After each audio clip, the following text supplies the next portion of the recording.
En el nombre del Padre, y del Hijo, y del Espíritu Santo. Amén. Que doblen las campanas jubilosas y proclamen el triunfo del amor, y llenen nuestras almas de aleluyas, de gozo y esperanza en el Señor. Los sellos de la muerte han sido rotos, la vida para siempre es libertad, ni la muerte ni el mal son para el hombre su destino, su última verdad. Derrotados la muerte y el pecado, es de Dios toda historia y su final. Esperad con confianza su venida, no temáis, con vosotros Él está. Volverán encrespadas tempestades para hundir vuestra fe y vuestra verdad. Es más fuerte que el mal y que su embate, el poder del Señor que os salvará. Aleluyas, cantemos a Dios Padre, aleluyas al Hijo Salvador. Su espíritu corone la alegría que su amor derramó en el corazón. Amén. Lectura del libro del Eclesiástico, capítulo 1. Toda sabiduría viene del Señor y está con Él eternamente. La arena de las playas, las gotas de la lluvia, los días de los siglos, ¿quién los contará? La altura del cielo, la anchura de la tierra, la hondura del abismo, ¿quién los rastreará? Antes que todo fue creada la sabiduría, la inteligencia y la prudencia antes de los siglos. La raíz de la sabiduría, ¿a quién se reveló? La destreza de sus obras, ¿quién la conoció? Uno solo es sabio, temible en extremo, está sentado en su trono. El Señor en persona la creó, la conoció y la midió, la derramó sobre todas sus obras, la repartió entre los vivientes, según su generosidad se la regaló a los que lo temen. Palabra de Dios, te alabamos, Señor. Comenzamos con toda la Iglesia Universal esta semana leyendo el libro del Eclesiástico. Este libro se conoce también con el nombre de Sirácides. Está clasificado entre los libros sapienciales del Antiguo Testamento. Los libros sapienciales son un conjunto de libros que nos enseñan a pensar según la voluntad de Dios, que nos enseñan a vivir rectamente, que nos dan sabiduría. Y precisamente hoy, en el capítulo 1 del Eclesiástico, recibimos esa frase inicial: toda sabiduría viene del Señor y está con Él eternamente. Cuando uno esté falto de sabiduría, debe pedirla. La sabiduría es uno de los dones del Espíritu Santo. Y puede suceder que en muchos momentos de la vida nosotros estemos confundidos, que no sepamos qué camino coger, pero el Señor viene en nuestra ayuda.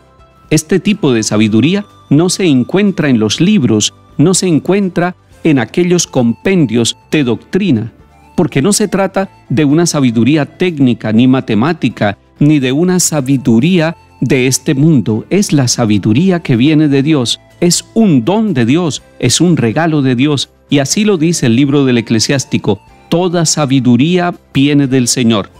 Dios le ha concedido al hombre y a la mujer la capacidad de ser sabios, de tener razón, de tener inteligencia, de poder reflexionar. En esto nos distinguimos los seres humanos del resto de la creación, en que nosotros podemos pensar el pasado, el presente, incluso proyectarnos en el futuro. Dios nos ha dado memoria, entendimiento, inteligencia, nos ha dado la razón. Y con la razón, el ser humano puede hacerse preguntas, pero además puede encontrar respuestas para su vida. En todos los campos del existir, en la medicina, en la ingeniería, en las matemáticas, en la pedagogía, en la cultura, en el arte, en todos los ambientes de la vida, Dios ha permitido que el ser humano desarrolle su capacidad intelectual.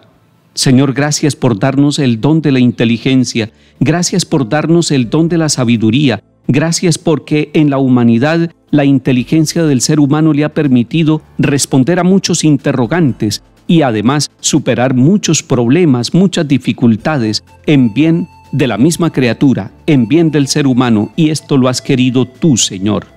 Ahora, Señor, queremos pedirte que nos des el don de sabiduría, porque de nada nos serviría tener muchos conocimientos técnicos si no logramos responder al sentido de nuestra vida. ¿Para qué nacimos? ¿Quiénes somos? ¿Para dónde vamos? Y esto depende de tu sabiduría. Esas son las preguntas fundamentales de nuestra existencia. Señor, danos el don de sabiduría para que podamos vivir como te agrada, como tú quieres. Y esta primera lectura que escuchamos hoy termina haciendo 3 afirmaciones sobre la sabiduría. Primera afirmación: el Señor en persona la creó. O sea, Dios es la fuente de la sabiduría. Segunda afirmación, el Señor la derramó sobre todas sus obras. Todo lo que Dios ha creado es signo de la sabiduría y contiene parte de la sabiduría de Dios.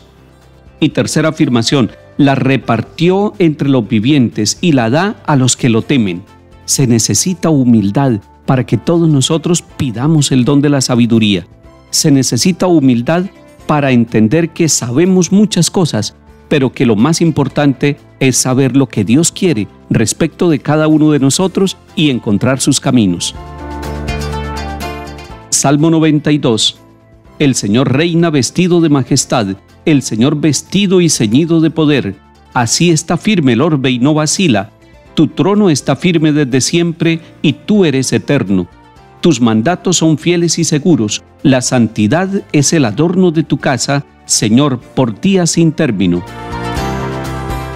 Lectura del Santo Evangelio según San Marcos, capítulo 9. En aquel tiempo, cuando Jesús y los 3 discípulos bajaron de la montaña, al llegar a donde estaban los demás discípulos, vieron mucha gente alrededor y a unos escribas discutiendo con ellos. Al ver a Jesús, la gente se sorprendió y corrió a saludarlo. Él les preguntó, ¿de qué discuten? Uno le contestó, Maestro, te he traído a mi hijo. Tiene un espíritu que no lo deja hablar, y cuando lo agarra lo tira al suelo, echa espumarajos, rechina los dientes y se queda tieso. He pedido a tus discípulos que lo echen, y no han sido capaces. Él les contestó, gente sin fe, ¿hasta cuándo estaré con ustedes? ¿Hasta cuándo les tendré que soportar? Tráiganmelo. Se lo llevaron. El espíritu, en cuanto vio a Jesús, retorció al niño, cayó por tierra y se revolcaba, echando espumarajos. Jesús preguntó al padre, ¿cuánto tiempo hace que le pasa esto? Contestó él, desde pequeño, y muchas veces hasta lo ha echado al fuego y al agua para acabar con él. Si algo puedes, ten lástima de nosotros y ayúdanos. Jesús replicó, si puedo, todo es posible para el que tiene fe. Entonces el padre del muchacho gritó, tengo fe, pero dudo, ayúdame.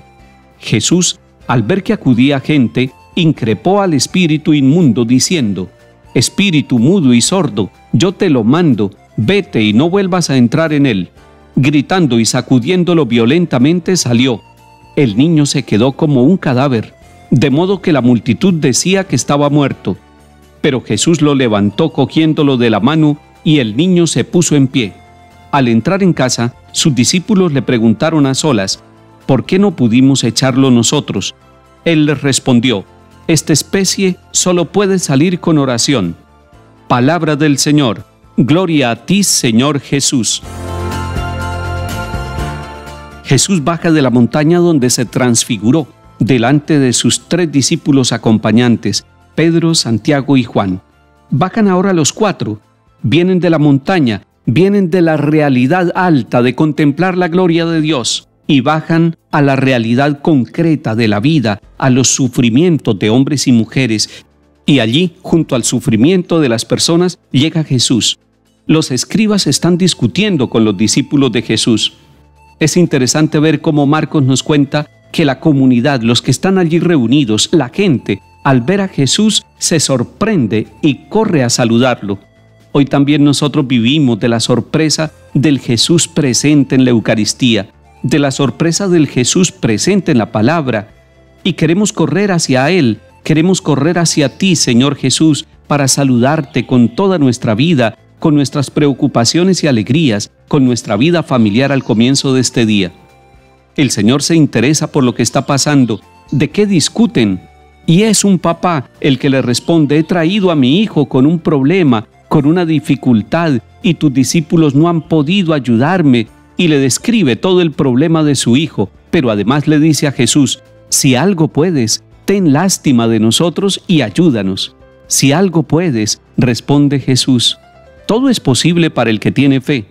No está afirmando Jesús que no tengamos problemas los que tenemos fe, pero que todos los que tenemos fe estamos poniendo nuestra confianza, nuestro corazón y nuestra vida en el poder de Dios Padre, y para Él todo es posible.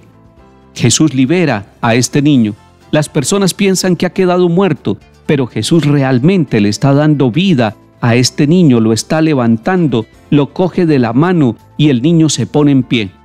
Muchos niños en nuestras familias, muchos niños en nuestra sociedad necesitan que Jesús los tome de la mano, porque ellos también son víctimas del abandono, del desamor, son víctimas de la violencia, son víctimas de los abusos de nosotros los adultos.